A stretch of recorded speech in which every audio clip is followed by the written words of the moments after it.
মুভিটি শুরু হয় 1997 সালের একটি ঘটনা নিয়ে। ভারতের বিলগাঁওয়ের এক দরিদ্র পরিবারকে নিয়ে মুভিটি তৈরি করা হয়েছিল। সেই পরিবারের ছোট ছেলেটির নাম হলো মনোজ। সামনে তার 12 অর্থাৎ এসএসসি এক্সাম। সাধারণত অন্যান্য ছাত্রছাত্রীরা পরীক্ষার আগে পড়াশোনা করে প্রস্তুতি নেয়, আর সেখানে মনোজ পরীক্ষার হলে নকল করার জন্য প্রস্তুতি নিচ্ছে। অবশ্যই এখানে মনোজের দোষ দিয়ে লাভ নেই। এই স্কুলে সবাই এভাবে নকল করে পাশ করে থাকে এবং শিক্ষকরা তাদের নকল করতে সাহায্য করে। মনোজের বাবার নাম হলো রামবীর। তিনি একটি সরকারি অফিসে চাকরি করতেন। সেখানে সরকারের পক্ষ থেকে কিছু বীজ আসে কৃষকদের মধ্যে বিনামূল্যে বিতরণের জন্য, কিন্তু সেখানকার মেয়র সবগুলো বীজ আত্মসাৎ করে ফেলে। রামের কাছে ফাইলগুলো পাঠানো হয় সেগুলোতে সাইন করার জন্য, যার মানে কৃষকদের জন্য আসা বীজগুলো সবার মাঝে বিতরণ করে দেওয়া হয়েছে। কিন্তু রাম ছিলেন একজন সৎ এবং নীতিবান মানুষ, তাই তিনি ফাইলগুলোতে সাইন করতে রাজি নয়। রামের সিনিয়র অফিসার যখন তাকে সাইন করতে বাধ্য করে, তখন রাম ওই সিনিয়র অফিসারকে জুতা ছুঁড়ে মারে, আর সেজন্য তাকে বরখাস্ত করা হয় চাকরি থেকে।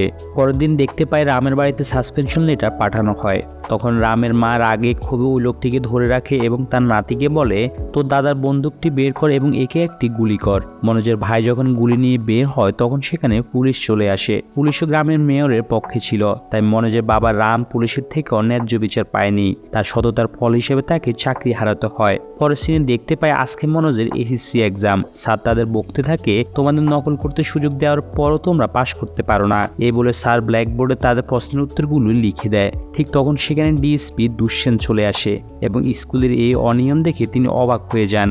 ডিএসপি ওই শিক্ষককে কিছু বলার আগে সেখানে স্কুলের প্রিন্সিপাল এসে উপস্থিত হয়। প্রিন্সিপাল ডিএসপিকে নিয়ে তার রুমের দিকে চলে যায় এবং বলে, এই ছাত্রগুলো নকল ছাড়া কোনোদিনও পাশ করতে পারবে না। এই স্কুলটি হলো মেয়রের, আর তিনি চান না তার স্কুলের কোনো স্টুডেন্ট ফেল করুক। এরপর প্রিন্সিপাল ডিএসপিকে ঘুষ দেওয়ার চেষ্টা করে, কিন্তু ডিএসপি বরাবরই ছিল একজন সৎ পুলিশ অফিসার। তাকে ঘুষ দেওয়ার অপরাধে তিনি তখন প্রিন্সিপালকে অ্যারেস্ট করে নেয়। এর ফলে নকল না করতে পেরে সেই স্কুলের প্রত্যেক স্টুডেন্টই ফেল করে। এরপরের সিনে মনোজের বাবা রাম হাইকোর্টের উদ্দেশ্যে রওনা দিচ্ছিল তার সাথে ঘটে যাওয়া অন্যায়ের বিরুদ্ধে প্রতিবাদ করতে, কিন্তু মনোজের মা তাকে তার সততার জন্য অনেক কথা শুনিয়ে দেয়। রাম স্ত্রীর কথায় কোনো পাত্তা না দিয়ে হাইকোর্টের উদ্দেশ্যে বের হয়ে যায়। পরবর্তীতে দেখতে পায় মনোজের মা দৌড়ে গিয়ে তাকে কিছু খাবার দিয়ে আসে। যতই বকাবকি করুক, সদ্য হলেও তার স্বামী, আর একজন সতী নারীর কাছে তার স্বামীর চেয়ে মূল্যবান অন্য কিছু হতে পারে না। রাতের বেলা মনোজ ও তার বড় ভাই খুব মজা করতে করতে বাড়ি ফিরে। এদিকে তাদের মা খুবই রেগেছিল তাদের উপর, কারণ মনোজের বাবার বিদায়ের সময় তারা দুই ভাই বাসায় ছিল না। অ্যাকচুয়ালি তারা দুজন নতুন করে একটি ব্যবসা শুরু করেছিল। তারা পুরনো একটি ট্রাক্টরের ইঞ্জিন দিয়ে একটি যাত্রীবাহী গাড়ি বানিয়ে ফেলে এবং যাত্রী পরিবহনের মাধ্যমে তারা দুই ভাই আজকে বেশ ভালোই ইনকাম করেছে। পরদিন তারা দুজন আবার কাজে বের হয়ে যায়, কিন্তু সমস্যা হলো সেখানে মেয়রের একটি যাত্রীবাহী গাড়ি ছিল। মনোজের গাড়ির কারণে মেয়রের কিছু যাত্রী কমে যায়, আর তাই মেয়রের গাড়ির কন্ট্রাক্টর এসে তাদের দুই ভাইয়ের সাথে ঝামেলা শুরু করে। এক পর্যায়ে মনোজের বড় ভাই সেই কন্ট্রাক্টরকে জুতা পিটা করে। তখন কন্ট্রাক্টর তাদেরকে শাসিয়ে যায়, তোরা চিনিস না এই গাড়িটি হলো মেয়রের। এরপরের সিনে তারা যখন যাত্রী নিয়ে ফিরছিল, তখন পুলিশ তাদের পথ আটকে অন্যায়ভাবে তাদেরকে অ্যারেস্ট করে নেয় এবং থানায় নিয়ে বেশ মারতে থাকে। পুলিশ যখন তাদের বাবাকে নিয়ে খারাপ কথা বলে, তখন তারা দুজন পুলিশের অন্যায়ের প্রতিবাদ করে। মনোজ বলে, বাবাকে নিয়ে কিছু বলে রাইফেল দিয়ে মাথা উড়িয়ে দিব। পুলিশটি তখন মনোজকে ছেড়ে দিয়ে বলে, যা রাইফেল নিয়ে আয়। যদি আজকে রাতের মধ্যে রাইফেল নিয়ে না আসতে পারিস, তাহলে তোর ভাইকে মেরে ফেলবো। এরপর দেখতে পাই মনোজ বুদ্ধি করে সে ডিএসপি দুষ্যন্তের বাড়িতে চলে যায়, যে ডিএসপি মনোজের স্কুলের প্রিন্সিপালকে ঘুষের অপরাধে অ্যারেস্ট করেছিল। মনোজ জানত ডিএসপি দুষ্যন্ত খুবই সৎ ব্যক্তি। মনোজ যখন দুষ্যন্তের বাসায় গিয়ে তার সাথে দেখা করতে চায়, তখন সেখানে থাকা দারোয়ান মনোজকে বের করে দেয়, কারণ সেই সময় গভীর রাত হয়, দুষ্যন্ত স্যার ঘুমাচ্ছিল। কিন্তু মনোজের চিৎকারে তিনি বাইরে আসে এবং তাকে বলে, তুমি সকালে দেখা করো। তখন মনোজ রাগ করে ডিএসপিকে বলে, আপনি পরীক্ষার দিন কেন কিছুটা দেরিতে আসলেন না? তাহলে আমি নকল করে পরীক্ষায় পাশ করে যেতাম। সেদিন আপনার সততা ছিল। আজকে যখন পুলিশ আমার ভাইকে গুলি করে মেরে ফেলবে, আজকে আপনার সততা নেই। আমি আপনার সেই সততায় থুতু দিই। মনোজের এসব কথা শুনে দুষ্যন্ত স্যার নিচে নেমে আসে এবং তার থেকে সব কথা শুনে দুষ্যন্ত তাকে নিয়ে পুলিশ স্টেশন চলে যায়। এদিকে পুলিশগুলো টের পেয়ে আগে একটি মিথ্যা ঘটনা সাজিয়ে রাখে। মনোজের বড় ভাই নাকি এই লোকের পায়ের উপর দিয়ে নসিমন চালিয়ে দিয়েছিল। ডিএসপি বুঝতে পারে এসব সাজানো ঘটনা, তাই তিনি একটি লাঠি নিয়ে ওই লোকটির পায়ে একটি বাড়ি দেয়, আর সাথে সাথে লোকটি ভয়ে দৌড়ে পালিয়ে যায়।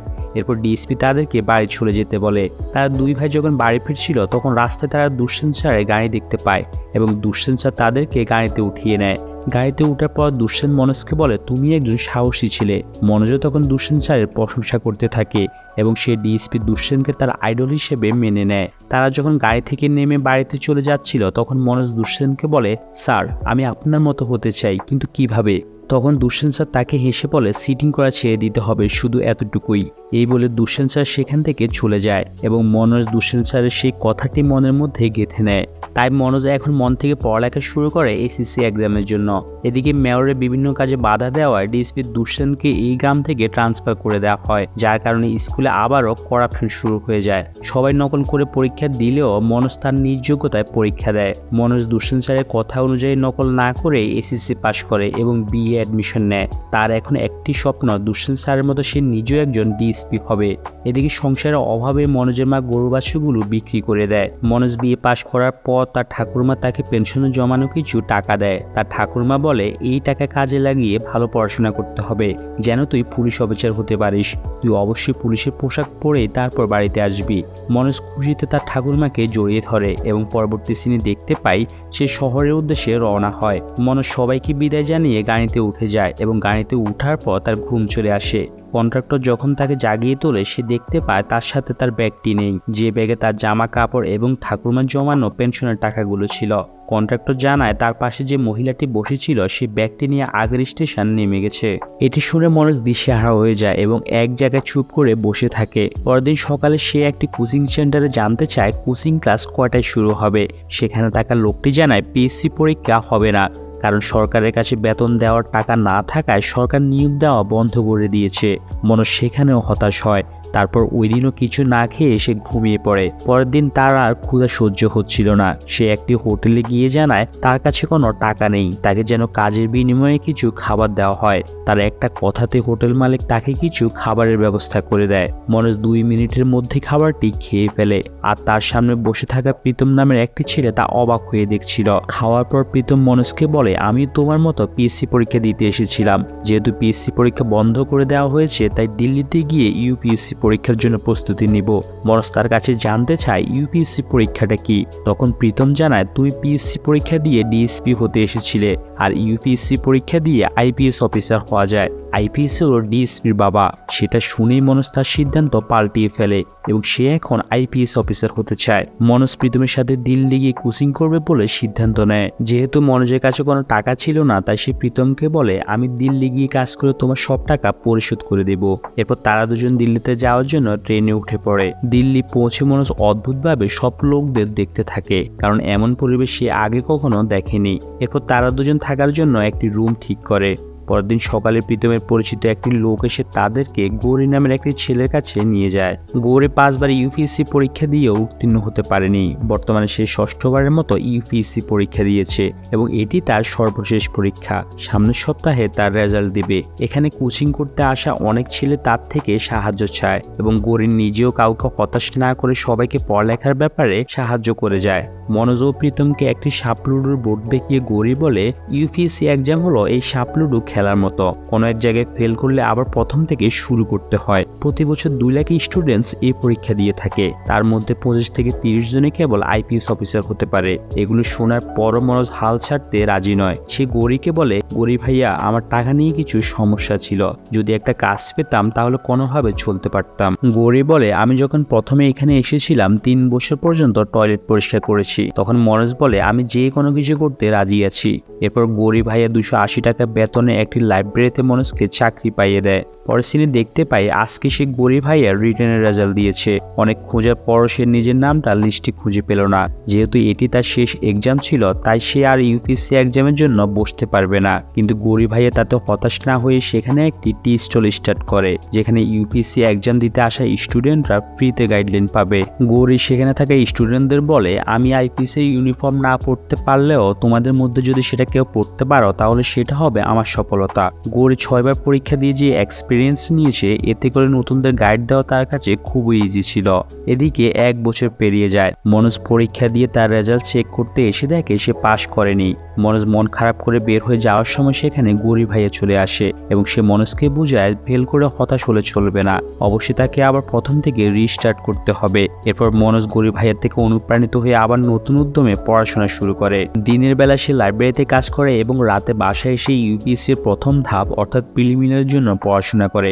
এভাবে ঠিক আরো 1 বছর চলে যায়। এবার মনোজ দ্বিতীয়বারের মতো এক্সাম দিয়েছে এবং তার রেজাল্ট প্রকাশিত হয়েছে। সে রেজাল্ট চেক করতে এসে খুবই খুশি হয়ে যায়, কারণ সে প্রিলিমিনারি পাশ করেছে। এটি শুনে গৌরী ভাইয়া খুশিতে তাকে কোলে তুলে নেয় আর তাকে ভালো একটি কোচিং সেন্টারে ভর্তি হয়ে যেতে বলে, কারণ সামনে তার রিটেন এক্সাম। প্রীতমও অনেক খুশি হয়ে তাকে অভিনন্দন জানায়, বলে আমি তোকে নতুন জামা কাপড় কিনে দেব, এটি সামান্য কিছু নাকি, তুই প্রিলিমিনারি পাশ করেছিস। মনোজ প্রীতমের থেকে মোবাইল নিয়ে বাড়িতে তার মাকে কল করে জানায় সে প্রিলিমিনারি পাশ করেছে। এরপর আমরা দেখতে পাই মনোজ A to Z নামে একটি কোচিং সেন্টারে ভর্তি হওয়ার জন্য আসে। সেখানে ভর্তি হওয়ার জন্য 1200 টাকা লাগবে, কিন্তু মনোজ বলে তার কাছে মাত্র 680 টাকা আছে, বাকি টাকা সে আস্তে আস্তে পরিশোধ করে দিবে। মনোজ সেখানে থাকতে একটি মেয়ে তার বাবাকে নিয়ে সেই কোচিং সেন্টারে ভর্তি হওয়ার জন্য আসে। এদিকে মনোজ দেখতে পায় দীপ নামের একটি ছেলের ছবি সেই কোচিং সেন্টারে শো করা আছে, যার মানে ওই ছেলেটি এই কোচিং সেন্টারে ক্লাস করেছিল। তাই মনোজ বলে আমি এই দীপকে চিনি, তিনি এই কোচিং সেন্টারে পড়েনি। তখন সেখানে থাকা মেয়েটিও তার বাবা বুঝতে পারে এই কোচিং সেন্টারটি মিথ্যের উপর ভিত্তি করে চলছে,